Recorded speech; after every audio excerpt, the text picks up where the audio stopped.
جس طرح اللہ رب العالمین نے مجھ اور آپ کو پیدا کیا، اسی طرح رب العالمین مجھ اور آپ کو ختم بھی فرمائے گا۔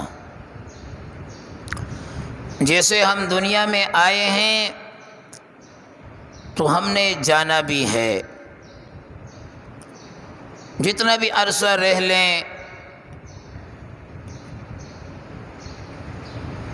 جتنی بھی بھاگ دوڑ کر لیں، جتنا بھی کچھ کما لیں، جتنے بھی شب و روز گزار لیں، بالآخر موت اپنی جگہ پر اٹل ہے۔ کامیاب انسان وہ ہے جو اپنے ایمان کو بچا کر دنیا سے چلا جائے، ایمان کی سلامتی کے ساتھ دنیا سے چلا جائے، خاتمہ اس کا بخیر ہو جائے، ایمان پر ہو جائے۔ اور اللہ سے ہماری دعا ہے، بلکہ ہر انسان کی، ہر مسلمان کی دعا کرتے رہتے ہیں کہ الہ العالمین خاتمہ بالخیر فرما۔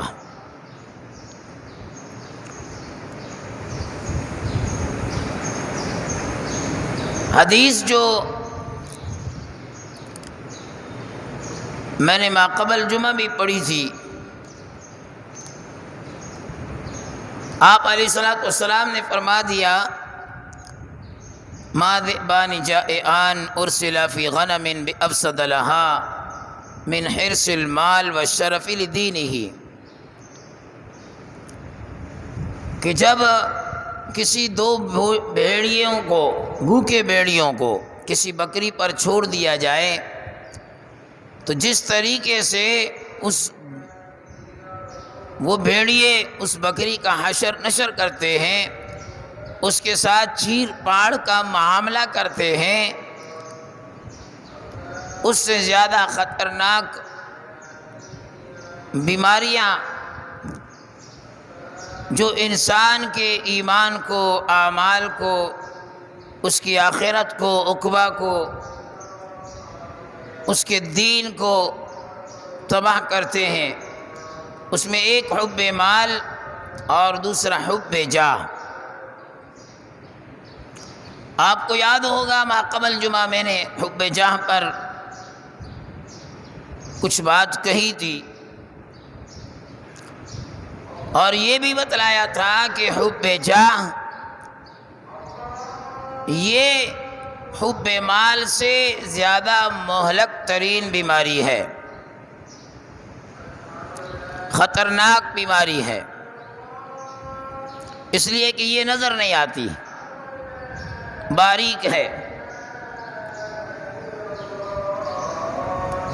ہر بندہ اپنے آپ کو کہہ رہا ہوتا ہے، بھئی میں تو صحیح کر رہا ہوں، غلط کام کو بھی وہ صحیح پیش کر رہا ہے،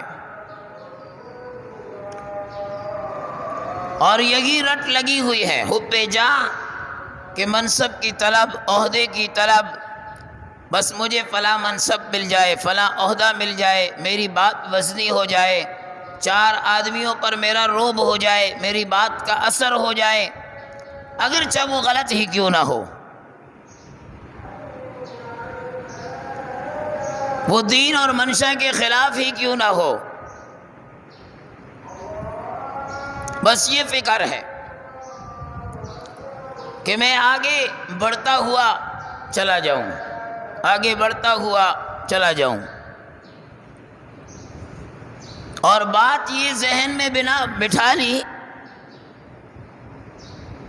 یورپ والے بھی تو یہی کر رہے ہیں، مغرب والے بھی تو یہی کر رہے ہیں، فلاں بھی یہی کر رہے ہیں، وہ گناہ کرتے ہیں، ترقیاں مل رہی ہیں، وہ برائیاں کر رہے ہیں، ترقیاں مل رہی ہیں، ان کے پاس تو نہ دین ہے، ان کے پاس تو نہ ایمان ہے، ان کے پاس تو نہ صحیح عقائد ہیں، ان کے پاس تو نہ صحیح اخلاق ہیں، ان کے پاس نہ صحیح اعمال صالحہ ہیں، پھر بھی وہ عروج پر۔ اور آپ لوگ ہمیں کہاں گھسیٹ رہے ہو، کس تقیانوسی کی باتیں کر رہے ہو؟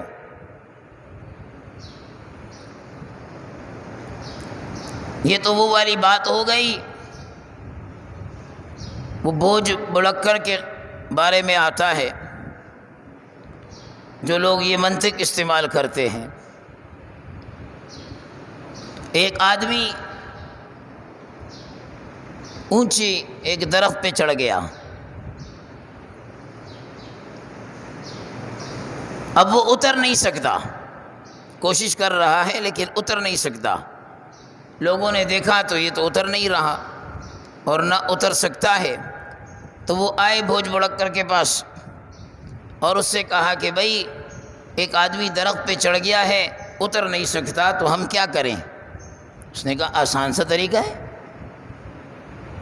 اس میں کوئی پریشان ہونے والی بات ہی نہیں ہے۔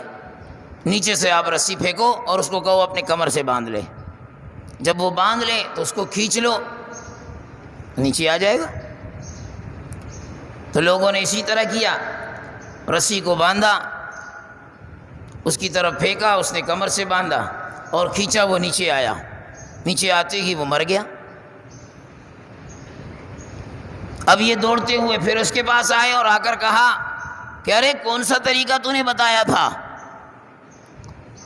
ہم نے تو تیرے طریقے کو آزمایا لیکن اس کی موت واقع ہو گئی۔ اس نے بولا پتہ نہیں کیسے مر گیا، میں نے تو کوئی 20-25 آدمیوں کو اسی طرح کنویں سے باہر نکالا ہے، میں نے تو اسی طرح کنویں سے لوگوں کو باہر نکالا ہے، ان میں سے تو کوئی بھی نہیں مرا، وہ سب زندہ بچ گئے۔ تو آج منطق یہی استعمال کی جا رہی ہے کہ بھائی یورپ والوں نے تو اتنی ترقی کر لی، فلاں نے اللہ کی معصیت میں کوئی کسر باقی نہیں چھوڑی، اس کے باوجود وہ عروج کی انتہا پر، وہ بلندیوں کی انتہا پر،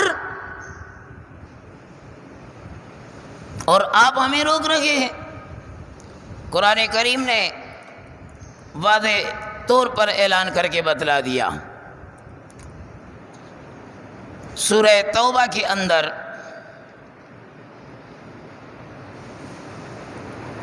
آیت نمبر 55 میں فرمایا اعوذ باللہ من الشیطان الرجیم بسم اللہ الرحمن الرحیم فلا تعجبک اموالهم ولا اولادهم انما يريد الله ليعذبهم بها في الحياة الدنيا وتزهق انفسهم وهم كافرون۔ آپ لوگوں کو تعجب میں نہ ڈالیں ان کافروں کا مال اور ان کی اولادیں، کافروں کے اموال اور ان کی اولادیں آپ کو تعجب میں نہ ڈالیں کہ ان کے پاس تو اتنا مال ہے، ان کی تو اتنی اولادیں ہیں۔ اللہ رب العالمین اسی مال اور اولاد کے بیچ میں رکھ کر ان کی دنیا کی زندگی کو ان کے لیے عذاب بنا دیں گے، ان کا آخرت میں کوئی حصہ نہیں۔ نیکی کا معیار وہ دولت، وہ دنیا کی زیب و زینت، بینک بیلنس، بنگلہ گاڑی، یہ نہیں ہے۔ نیکی کا معیار وہ ایمان ہے، وہ عبادات ہیں، وہ اخلاق ہے، وہ طہارت ہے، وہ اعمال صالحہ ہے۔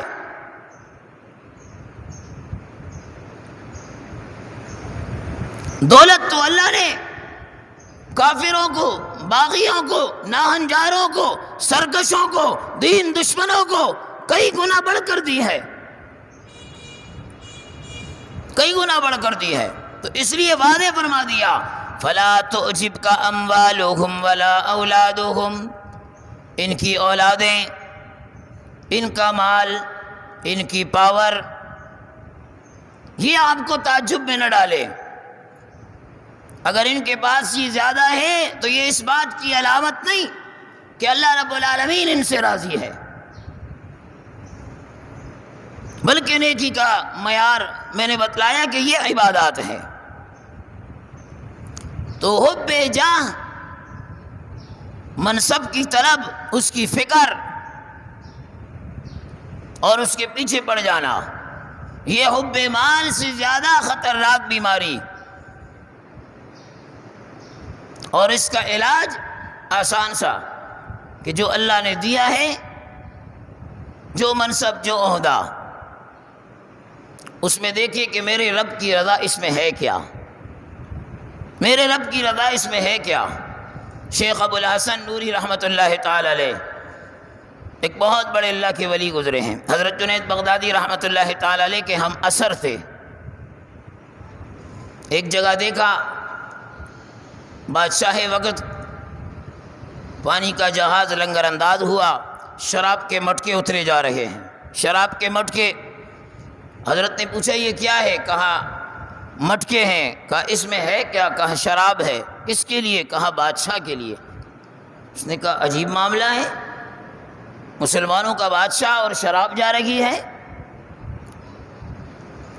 وہ آگے بڑھے، ایک مٹکے کو توڑا، دوسرے کو توڑا، تیسرے کو توڑا، بعض فرماتے ہیں 20 مٹکے، بعض فرماتے ہیں 100 مٹکے، سارے مٹکے توڑ ڈالے، ایک مٹکا چھوڑ دیا، ایک مٹکا چھوڑ دیا۔ بادشاہ کو اطلاع ہوئی، بادشاہ نے کہا گرفتار کر کے لاؤ۔ گرفتار کر کے لایا گیا۔ کیوں توڑ دیا؟ کہا بادشاہ سلامت، آپ مسلمانوں کے بادشاہ، ایک غلط کام ہو رہا ہے۔ قرآن کہہ رہا ہے خذ العفو وأمر بالمعروف وأمر بالمعروف وانہا عن المنکر، کہ نیکی کا کام کرنا ہے، اس کی دعوت دینی ہے، اس کی بات چلانی ہے، برائی کو روکنا ہے۔ یہ برائی تھی اس لیے میں روک رہا تھا۔ کہا تمہیں پتہ بھی ہے کہ بادشاہ پھر کیا کرے، اس کی سزا کیا ہوگی؟ قرآن نے کہہ دیا وَاصْبِرْ عَلَىٰ مَا أَصَابَكَ، نیکی کے کام کرنے پر یا برائی سے روکنے پر تمہیں اگر کوئی تکلیف آئے، وَاصْبِرْ عَلَىٰ مَا أَصَابَكَ، صبر کر لو۔ میرے سامنے قرآن کا دستور سامنے ہے۔ کہا یہ تو بتاؤ سارے توڑ دیے مٹکے، ایک کیوں چھوڑا؟ کہا ہاں بادشاہ سلامت، یہ بات آپ نے پوچھی، میں مٹکے توڑ رہا تھا، جب آخری مٹکے پر پہنچا تو میرے دل میں ایک خوشی پیدا ہوئی کہ واہ واہ بہت بڑا کام کر لیا، لوگ بہادر کہیں گے، لوگ اچھا کہیں گے، لوگ تعریف کے پھول باندھیں گے۔ تو اس لیے پہلے جو مٹکے توڑ رہا تھا وہ صرف رب العالمین کی رضا کے لیے، جو آخری مٹکا بچ گیا اگر اس کو توڑتا تو اس میں میری نفس کی رضا شامل تھی، اس لیے اس کو میں نے چھوڑ دیا۔ تو شیخ کی بات کا بادشاہ پر اتنا اثر ہوا، فوراً بادشاہ توبہ طائب ہوا اور حضرت کے ہاتھ پر بیعت کر لی، حضرت کے ہاتھ پر بیعت کر لی۔